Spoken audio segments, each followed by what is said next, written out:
আমাদের সমাজে যুবক যুবতীদের একটা বড় অংশ আজ তথাকথিত ভাবালুতা এবং অবৈধ সম্পর্ক বা প্রেম ভালোবাসায় হাবুডুবু খাচ্ছেন।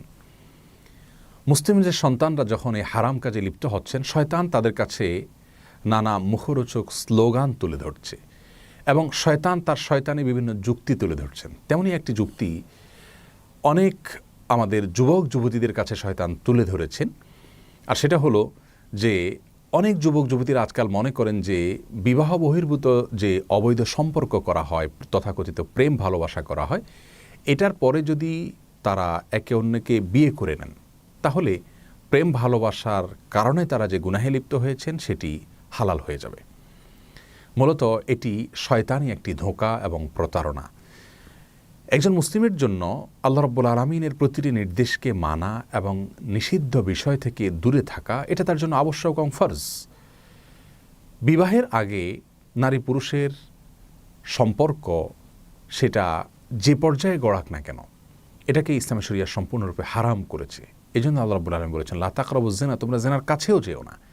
অতএব বিবাহের আগে যদি কোনো ছেলে কোনো মেয়ের সাথে হারাম কোনো রিলেশনশিপে জড়িত হয়, কোনো রিলেশনশিপ তৈরি করে, কোনো সম্পর্ক তাদের মধ্যে তৈরি হয়, এমনকি শুধু যদি কথাবার্তা এবং ছোঁয়া ধরা, একান্তে সময় কাটানো এগুলো হয়, সেগুলোও হারাম। কারণ রাসূল করিম সাল্লাল্লাহু আলাইহি ওয়াসাল্লাম বলেছেন, লা ইয়াখলুওয়ান্না রাজুলুন বিইমরাতিন, কোনো পুরুষ একাকী কোনো নারীর সঙ্গে নির্জনে সময় কাটাবে না, এটা জায়েজ নেই যদি তারা গায়রে মাহরাম হন। এবং নির্জনে যখন তারা একাকী কথা বলবে সেক্ষেত্রে তাদের মধ্যে বাজে কথা আদান প্রদান হবে, ভালো কথা বললেও সেখানে চিন্তার ক্ষেত্রে মনের জেনাটা তাদের মধ্যে অবশ্যই হবে এবং আরও নানাবিধ গুনাহের দিক তাদের রয়েছে। তো এইসব বিষয়গুলো যেহেতু আছে, অতএব বিবাহের আগে এই ধরনের সম্পর্ক স্থাপন করা সম্পূর্ণরূপে নিষিদ্ধ এবং গুনাহের কাজ। এগুলো জিনা। রাসূল আকরাম সাল্লাল্লাহু আলাইহি ওয়াসাল্লাম বলেছেন, জিনাল আইনি আন নাজর, চোখ দিয়ে দেখা এটা হলো চোখের জেনা। অজেনাল ইয়াদি আল বাতশু, হাতের জেনা হলো হাত দিয়ে ধরা। এবং প্রত্যেকটি অঙ্গের জেনা আছে, যার কারণে বিয়ের আগে যারা সমস্ত জেনায় লিপ্ত হন তথাকথিত প্রেম ভালোবাসা বা ভাবালুতার নামে, তারা যদি পরবর্তীতে একে অন্যকে বিয়ে করেও নেন তাহলেও তাদের আগের গুনাহ অটোমেটিক মাফ হয়ে যাবে না, বরং আগের গুনাহ থেকে, অপরাধ থেকে আল্লাহ রাব্বুল আলামিনের কাছে তওবা করে লজ্জিত হয়ে ক্ষমা চেয়ে নিতে হবে, তারপরে সেটি মাফ হওয়ার আশা করা যেতে পারে। আল্লাহ রাব্বুল আলামিন শয়তানের যত ধোঁকা আছে, প্রতারণা আছে, শয়তানি যুক্তি আছে, সেগুলো থেকে আমাদেরকে হেফাজতে থাকার তৌফিক দান করুন। আমার প্রিয় যুবক যুবতী ভাই বোনদেরকে বলতে চাই, বিবাহ বহির্ভূত সম্পর্ক এটা নিষিদ্ধ একটি সম্পর্ক, হারাম একটি সম্পর্ক। আল্লাহ রাব্বুল আলামিন হারামে আরাম রাখেন নেই। যারা এই সম্পর্কের পরবর্তীতে পরিণতিতে বিবাহ পর্যন্ত যান, বেশিরভাগ ক্ষেত্রে তাদের দাম্পত্য জীবনে সুখ শান্তিও হয় না, যদি হয়ও অনন্ত অসীমকালের জাহান্নাম তো অপেক্ষা করছে জেনার অপরাধের জন্য। যার কারণে আল্লাহ রাব্বুল আলামিনের নির্দেশ মেনে চলার ভেতরেই মঙ্গল এবং কল্যাণ নিহিত আছে। আমরা প্রতারণার হাত থেকে বাঁচতে হলে, অশান্তির হাত থেকে বেঁচে থাকতে হলে, সুখী দাম্পত্য জীবন পেতে চাইলে আমাদেরকে হালালের পথে হাঁটতে হবে। আমাদের পূর্বপুরুষগণ, আমাদের বাপদাদাগণ তাদের দাম্পত্য জীবনে আজকালকের যুবকদের চাইতে অনেক বেশি সুখী ছিলেন। তারা কিন্তু তথাকথিত ভাবালুতায় ডুবে যেতেন না, তারা হালাল সম্পর্ক স্থাপন করতেন। তাদের পারিবারিক জীবন, দাম্পত্য জীবন আমাদের চাইতে অনেক ভালো গেছে, অনেক বেশি সুখী ছিলেন তারা। আজ আমরা সুখে থাকার ভান করি, কিন্তু সে সুখ আমাদের মাঝে নাই। বিবাহ বিচ্ছেদের হার প্রচুর পরিমাণে বেড়ে চলেছে। এ সবগুলোর মৌলিক যে সমস্ত কারণ রয়েছে তার মধ্যে থেকে একটি কারণ এটাও যে আমরা বিবাহ বহির্ভূত সম্পর্কের মাধ্যমে মূলত আল্লাহ রাব্বুল আলামিনকে অসন্তুষ্ট করে ফেলছি, আর আল্লাহকে অসন্তুষ্ট করে সেখানে কোনো শান্তি আমরা আশা করতে পারি না। এই জন্য আসুন বিবাহ বহির্ভূত সকল সম্পর্ককে আমরা না করি, আল্লাহর ভয়ে, ঈমান এবং তাকওয়ার উপরে অটল অবিচল থাকার স্বার্থে এ ধরনের সম্পর্ক থেকে নিজেকে দূরে রাখি।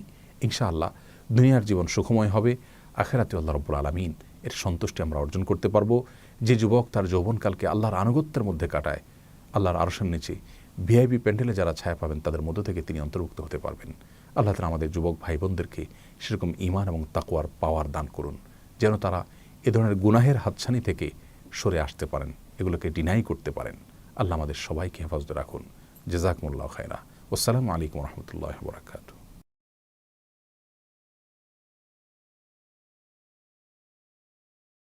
গরুর অন্ডকোষ খাওয়া কি জায়েজ আছে? একজন নারীর সামনে অন্য নারীর পর্দার বিধান কি? নামাজে নাকি নিয়ত করা বিদআত, এটা সঠিক কিনা জানাবেন। নেল পালিশ দিলে শরীর পাক থাকে কিনা? 21 ফেব্রুয়ারিতে ফুল দেওয়ার বিধান কি? তাশাহুদ পড়ার সময় তাশাহুদ আঙ্গুল একবার নাকি বারবার নাড়ানো সুন্নাত? অন্য ধর্মের লোকেরা কি বেহেশতে যাবে? অনেক ইসলামী গানে বাদ্যযন্ত্র ব্যবহার করতে শুনেছি, এ সকল গান শোনা জায়েজ আছে কিনা? আর দেরি না করে চলুন আপনাদের প্রশ্ন উত্তর দেওয়ার শুরু করি আমরা।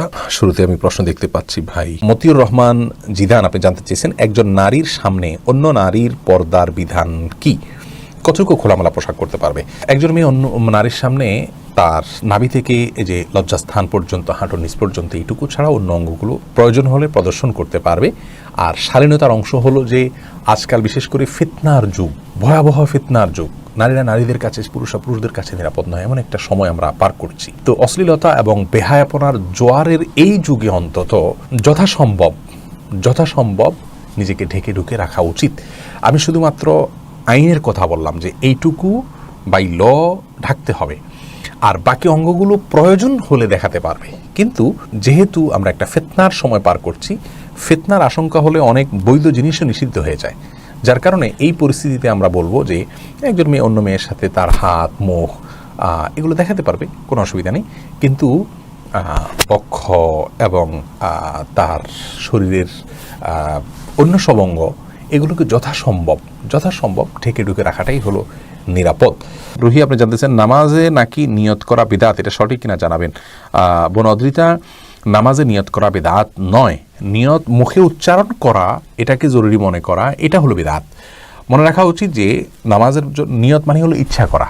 নামাজের মধ্যে নিয়ত তো থাকতেই হবে। আমি কি নামাজ পড়ছি সেটা আমার নিয়ত যদি না থাকে, মনে যদি ইচ্ছা না থাকে, তাহলে এটা কেন নামাজ হলো?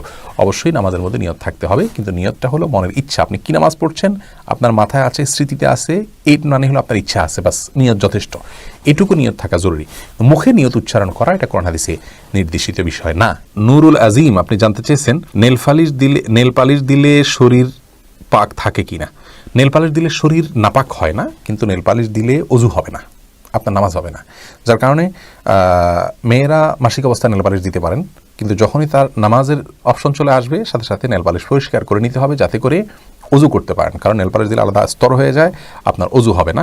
কিন্তু এটা দিলে যে হাত নাপাক হয়ে যাবে, গুনাহ হবে, বিষয়টা কিন্তু সেরকম না। অনেক বাজে কথা আমাদের সমাজে প্রচলিত আছে যে নেল পালিশের এটা অমুক নাপাক, তমুক নাপাক, এরকম করে। এটা রং নিছক, এটা নাপাক হতে যাবে না। কেন? এটা নাপাক না, তবে এটা ব্যবহার করলে অজু করা যাবে না, বিধায় অজুর আগে এটা চেঁচে ফেলতে হবে। সুমন আলী, আপনি জানতে চাইছেন 21 ফেব্রুয়ারিতে ফুল দেওয়ার বিধান কি? ভাই সুমন, 21 ফেব্রুয়ারিতে ভাষার জন্য যারা আন্দোলন করেছেন তাদের উদ্দেশ্যে ফুল দেওয়াটা, এটাকে আমরা যৌক্তিক এবং ভালো কোনো কাজ মনে করি না, বরং এটি শিরকের সাথে সাদৃশ্যপূর্ণ একটি বিষয়। সরাসরি শিরক না হলেও শিরকের সাথে সাদৃশ্যপূর্ণ বিষয়। এখানে সরাসরি শিরক এই জন্য হবে না যে কেউ এখানে ফুল দিয়ে ইবাদত করছে না, বন্দিগি করছে না, কিন্তু যারা প্রতিমাকে পুজো করে বা ইবাদত বন্দিগি করার উদ্দেশ্যে ফুল বা কোনো খাবার দাবার ইত্যাদি প্রতিমা বা এরকম কারোর মাবুদের উদ্দেশ্যে যারা নিবেদন করে, তাদের সাথে সাদৃশ্যপূর্ণ বিধায় আমরা তো বলবো যে যারা ভাষার জন্য আন্দোলন করেছেন, ভাষার অধিকার আমাদেরকে, মাতৃভাষায় কথা বলার অধিকার এনে দিয়েছেন, তাদের জন্য আমরা দোয়া করব, শুদ্ধ পদ্ধতিতে তাদেরকে অবদানকে আমরা স্মরণ করব। কিন্তু প্রকাশের যেই পদ্ধতি প্রচলিত আছে এই পদ্ধতিটা পরিবর্তনযোগ্য। এতে অর্থের যে অপচয় হয়ে থাকে, সেই অপচয়টা আমরা মনে করি যে না হওয়া উচিত। এখানে কোটি কোটি টাকার ফুল দেয়া হয় বেদিতে, এতে কার লাভ হয়? ফুলের ঘ্রাণ তো জীবিত মানুষের জন্য, তারা তো ফুলের ঘ্রাণ পাচ্ছেন না, তাহলে জিনিসটা অযৌক্তিক। আর এই অযৌক্তিক পদ্ধতি পরিহার করে যৌক্তিক পদ্ধতিতে আসার জন্য আমরা আহ্বান করব। যারা দায়িত্বশীল আছেন তারা আরও সুন্দর, আরও যৌক্তিকভাবে তাদের প্রতি শ্রদ্ধা নিবেদন করতে পারেন, সেটাই আমাদের করা উচিত। শওকাত হোসেন জানতেছেন নামাজের তাশাহুদ পড়ার সময় তাশাহুদ আঙ্গুল একবার নাকি বারবার নাড়ানো সুন্নাত? তাশাহুদ পড়ার সময় আঙ্গুল উঠানো এবং নামানো এটা হলো সুন্নাত। বারবার নাড়ানোকে অনেক ওলামা ইকরাম সুন্নাহ মনে করেন, আমরা সেটাকে সঠিক মনে করি না। হাদিসে নাড়ানোর কথা বলা আছে, কিন্তু নাড়ানো মানে উঠানো এবং নামানো, এটাই নাড়ানো বলতে আমরা বুঝি। সারাক্ষণ নাড়াতে থাকে, হাদিসে আছে এটা নাড়ানোটা শয়তানের উপরে লোহার আঘাতের মতো। এই নাড়ানো মানে উঠানো এবং নামানো, এটাকে আমরা বুঝি। আর সারাক্ষণ নাড়াতে থাকা এটা আমরা এখানে সঠিক মনে করি না। এই বুঝটাকে হাদিস থেকে যারা এটা বুঝেছেন এটা সঠিক মনে করি না। এর কারণ হলো বেশিরভাগ হাদিসই ইউশিরু এসেছে, অর্থাৎ আপনার তাশাহুদের সময় আঙ্গুল দিয়ে ইশারা করতে হবে। তাছাড়া আঙ্গুলটা কেন উঠাতে হয়? আমরা মুখে সাক্ষ্য দিচ্ছি, আঙ্গুল উঠিয়ে সেই সাক্ষ্যটাকে মুখের সাক্ষ্যটাকে হাতের সাথে আমরা মেলাচ্ছি, যার কারণে হাত উঠিয়ে সাক্ষ্য দেওয়া মূলত। তো না হাতে থাকলে তো আর সাক্ষ্য দেওয়া হয় না আসলে বিষয়টা। তো একে তো হাদিসের ভাষ্যগুলো অ্যানালাইসিস করলে দেখা যায় যে ইশারা করতে বলা হয়েছে, আর না হাতে থাকলে ইশারা হয় না। দ্বিতীয়ত একটা সাক্ষ্য দেওয়া, মুখের সাক্ষ্যের সাথে হাতের স্বাক্ষর মিলানোর জন্য উঠাইতে বলা হয়েছে, এটাই হলো উঠানোর কারণ। তো না হাতে থাকলে সেটা হয় না। আর তৃতীয়ত নাড়ানোর যে হাদিস রয়েছে সেটাকে আমরা এভাবে ব্যাখ্যা করতে পারি যে উঠানো এবং নামানো এটাই নাড়ানো। তাহলে সবগুলোকে সামনে রাখলে উঠানো এবং তাশাহুদ শেষ করে এটাকে নামানো, এটাকে আমরা অধিকতর শুদ্ধ মনে করছি। যদিও অনেক উলামা ইকরামের মতে যতক্ষণ আপনি বসে থাকবেন হালকা হালকা করে নাড়াতে থাকবেন, এই নাড়ানোটা শয়তানের জন্য আঘাতের মতো হাদিসে রয়েছে, সেটাকে তারা সেই ব্যাখ্যাটাকে নিয়েছেন। অতএব তাদেরটাকে আমি ভুল বলছি না, কিন্তু আমার কাছে যেটা সঠিক মনে হয়েছে আমি সেটাই শুধুমাত্র বলেছি। আজহারুল ইসলাম রতন, আপনি জানতেছেন গরুর অন্ডকোষ খাওয়া কি জায়েজ আছে? জায়েজ আছে, কোনো অসুবিধা নেই। আপনার মনে চাইলে আপনি খেতে পারেন, রুচিতে না করে নাও খেতে পারেন, কিন্তু জায়েজ আছে, ইসলামের শরীয়তে নিষিদ্ধ নয়। ফারুক আহমেদ জানতেছেন অন্য ধর্মের লোকেরা কি বেহেশতে যাবে?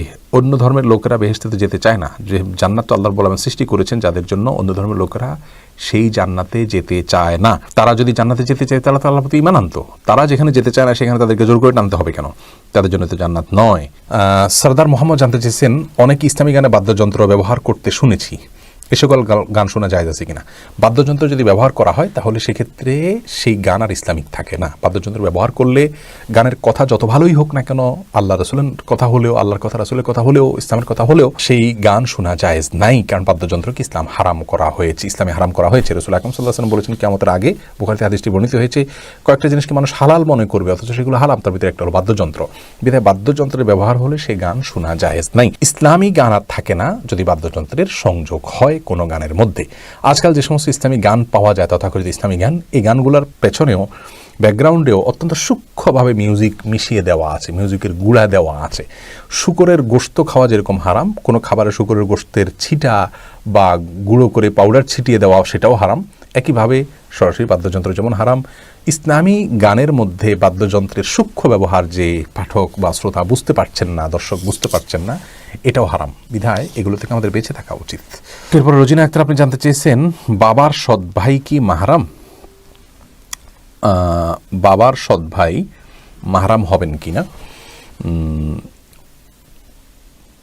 বাবা তো বাবাই, সৎ বাবাও আপনার বাবা হিসাবে বিবেচ্য হবেন, কিন্তু বাবার সৎ ভাই সম্ভবত মাহরাম হবেন না। আমি উত্তরটা দিচ্ছি না এই মুহূর্তে, কারণ আমি একটু ভাবতে হচ্ছে, এই ধরনের প্রশ্নগুলো উত্তর এড়িয়ে যাচ্ছি, আমি দিতে পারছি না।